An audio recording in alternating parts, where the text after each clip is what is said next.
बिल्कुल कैंसर की तरह फैलता हुआ दिखाई पड़ रहा है धर्मांतरण। ऐसा कोई दिन नहीं जा रहा जब देश के किसी न किसी हिस्से से कन्वर्जन की कहानी सामने नहीं आ रही। पहले धर्मांतरण गैंग के निशाने पर अनपढ़, आर्थिक तौर पर कमजोर लोग होते थे, लेकिन अब तो पढ़े लिखे कॉर्पोरेट कंपनियों में काम करने वाली नई पीढ़ी निशाने पर है। सॉफ्टवेयर इंजीनियर्स जैसे प्रोफेशनल्स टारगेट पर हैं। कैसे हो पा रहा है ये? कैसे ब्रेन वॉश कर रहे हैं कन्वर्जन वाले मास्टरमाइंड? आज की रिपोर्ट इन्हीं लोगों की ब्रेन मैपिंग पर है।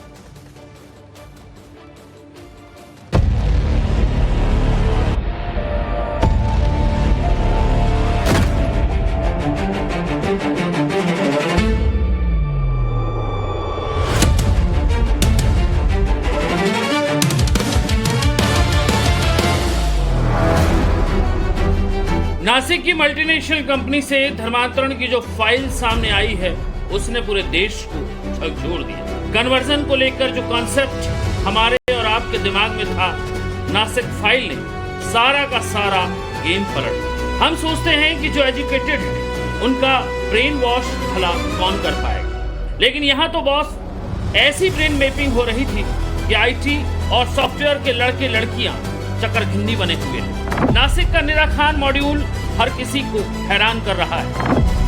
हिंदुस्तान में कैंसर की तरह पांव पसारता धर्मांतरण का जाल अब अलार्मिंग है। आप बीते 1 साल को रिवाइंड करिए, आपके जहन में ऐसे कई मॉड्यूल सामने आ जाएंगे।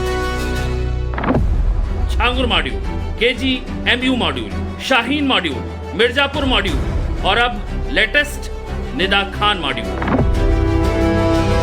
हमने देखा था ना कि कैसे उत्तर प्रदेश के बलरामपुर से अंगूठी बेचने वाले छांगुर ने देश के 6 राज्यों उत्तर प्रदेश, बिहार, महाराष्ट्र, कर्नाटक, तमिलनाडु और पश्चिम बंगाल के तकरीबन 570 जिलों में अपना नेटवर्क फैलाया। दुबई में जॉब करने वाली नीतू को नसरीन बनाने वाला छांगुर कैसे इंटरनेशनल फंडिंग कलेक्ट कर रहा था। पाकिस्तान, सऊदी और तुर्की जैसी इस्लामिक कंट्री की फंडिंग से देश में 4000 से ज्यादा लोगों का धर्मांतरण करा दिया इस जाहिल छांगुर ने। समझ से परे है कि ऐसी कौन सी घुड़की पिलाते हैं ये लोग, ऐसा कौन सा तत्व ज्ञान दे देते हैं कि अच्छा खासा इंसान इनके इशारे पर नाचने लगता है, नमाज और कलमा पढ़ने लगता है। लखनऊ के किंग जॉर्ज मेडिकल यूनिवर्सिटी यानी केजीएमयू में डॉक्टर रमीजुद्दीन का कन्वर्जन रैकेट सामने आया था। डॉक्टर रमीज उर्फ रमीजुद्दीन ने केजीएमयू में धर्मांतरण के लिए बकायदा रेट लिस्ट तय कर रखी थी। किसी भी हिंदू मेडिकोज लड़की के धर्मांतरण के लिए 15 लाख और नॉन मेडिकोज हिंदू लड़की के लिए धर्मांतरण का रेट 5 लाख रखा था। व्हाइट कॉलर धर्मांतरण के मास्टरमाइंड रमीजुद्दीन के तार भी विदेशों से जुड़े हुए थे। किसी मेडिकल कॉलेज में धर्मांतरण का ये रैकेट पहली बार सामने आया था। रमीज के लैपटॉप से 50 से ज्यादा लड़कियों के वीडियो मिले थे जो उसकी ब्लैकमेलिंग का औजार थे। ये भी सामने आया कि वो एक मेडिकोज ग्रुप के जरिए अपने नेटवर्क को फैला रहा था। हैरानी इस बात की थी कि डॉक्टर रमीज दिल्ली ब्लास्ट की डॉक्टर शाहीन के आतंकी मॉड्यूल से भी कनेक्ट था। शाहीन का भाई डॉक्टर परवेज रमीजुद्दीन के साथ कन्वर्जन का रैकेट चला रहा था। दिल्ली ब्लास्ट साजिश में गिरफ्तार डॉक्टर शाहीन के इंटरनेशनल नेटवर्क को लेकर बड़े खुलासे हुए थे। पाकिस्तान, मलेशिया, तुर्की और कई देशों में फैले इस डॉक्टर मॉड्यूल में सैकड़ों डॉक्टरों और स्टूडेंट के शामिल होने की बात सामने आई थी। आप नेटवर्क देखिए और नेटवर्क के तार देखिए, कहां से कैसे कैसे कनेक्ट हो रहे हैं। ऐसे ही उत्तर प्रदेश के मिर्जापुर में धर्मांतरण का रैकेट सामने आया। जिम में फिटनेस ट्रेनिंग के नाम पर हिंदू लड़कियों की ब्रेन मैपिंग की जा रही थी, जिसमें मिर्जापुर के जहीर, शेख अली, शादाब और फैजल जिम ट्रेनर थे। कहीं कोई जगह छूट रही है क्या?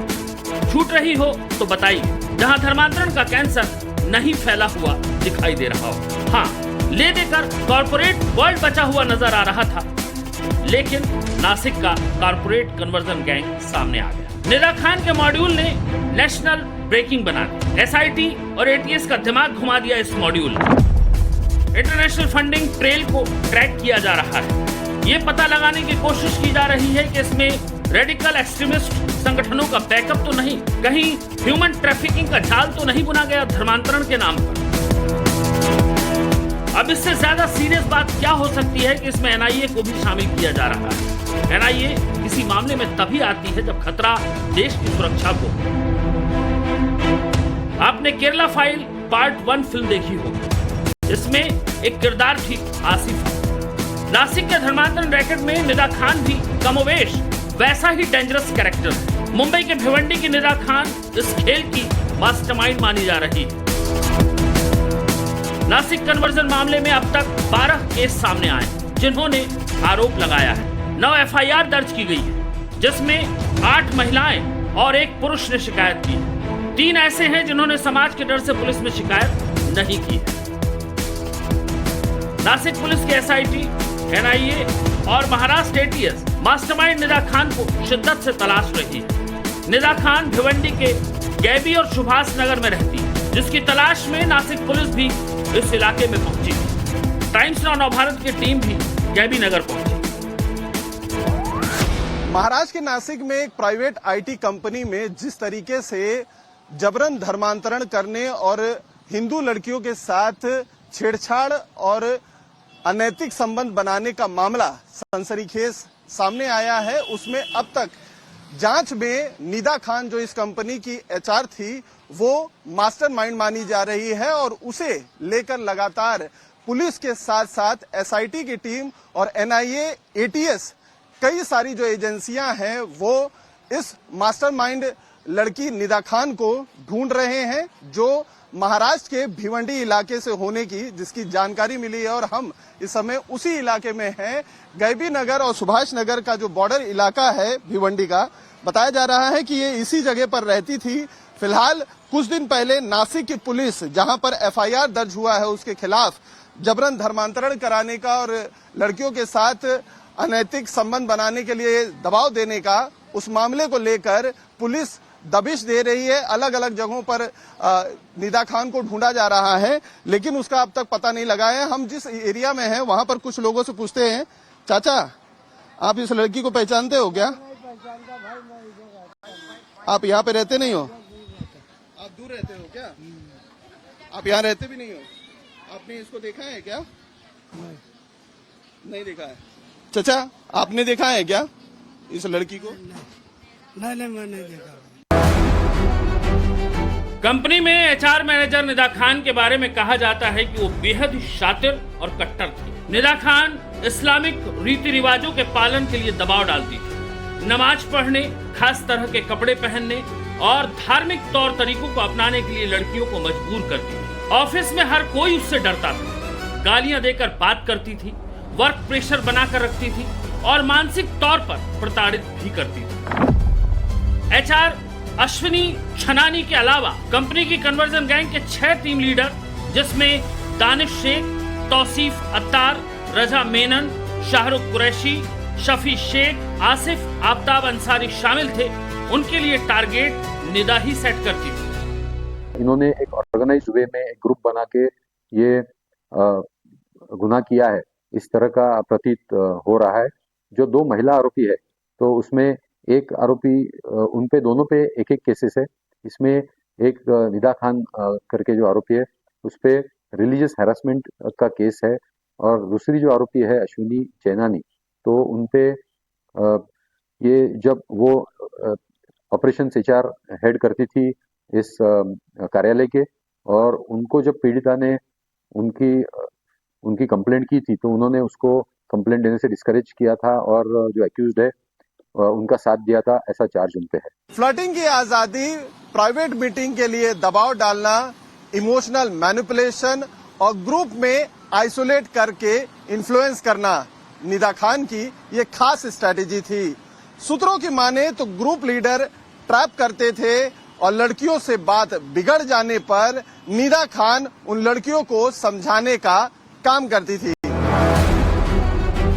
चूंकि निदा एचआर मैनेजर थी, लिहाजा सूत्रों के हवाले से उसके ट्रैप करने का अंदाज कुछ इस तरह होता था। तुम्हारी परफॉर्मेंस पर बात करनी है, ऑफिस के बाहर शांति से मिलते हैं।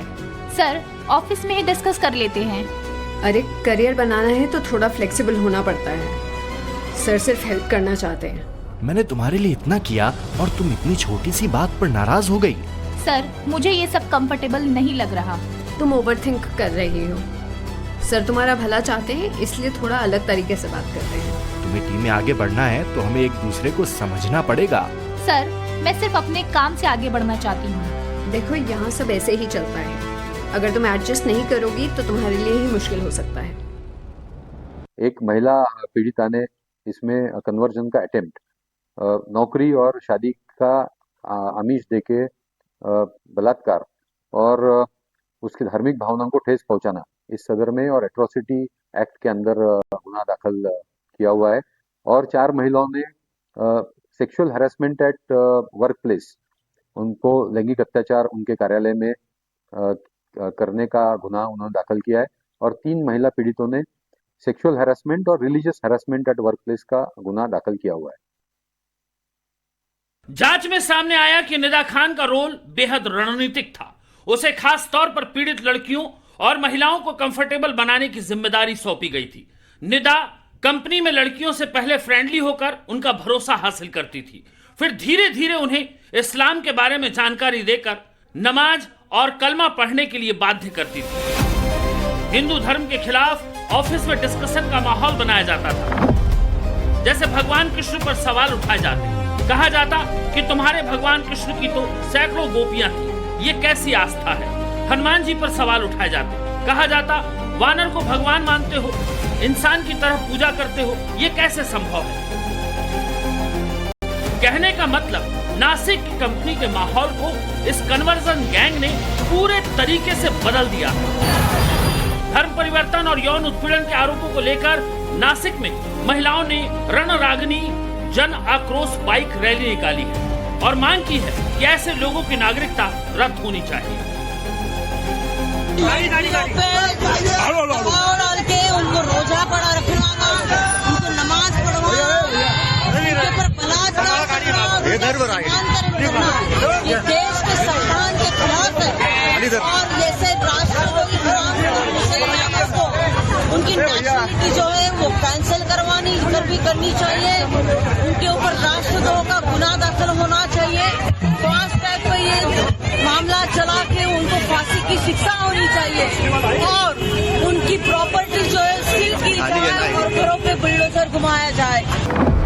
वहीं राष्ट्रीय महिला आयोग ने भी टीसीएस की इस बीपीओ यूनिट में महिलाओं के साथ यौन उत्पीड़न से जुड़ी मीडिया रिपोर्ट पर स्वतः संज्ञान लिया है। मामले की गंभीरता को देखते हुए राष्ट्रीय महिला आयोग अधिनियम 1990 की धारा 8 के तहत अपने अधिकारों का प्रयोग करते हुए फैक्ट फाइंडिंग कमेटी का गठन किया है, जो इस घटना की विस्तृत जांच करेगी और 18 अप्रैल को घटना स्थल का दौरा भी करेगी।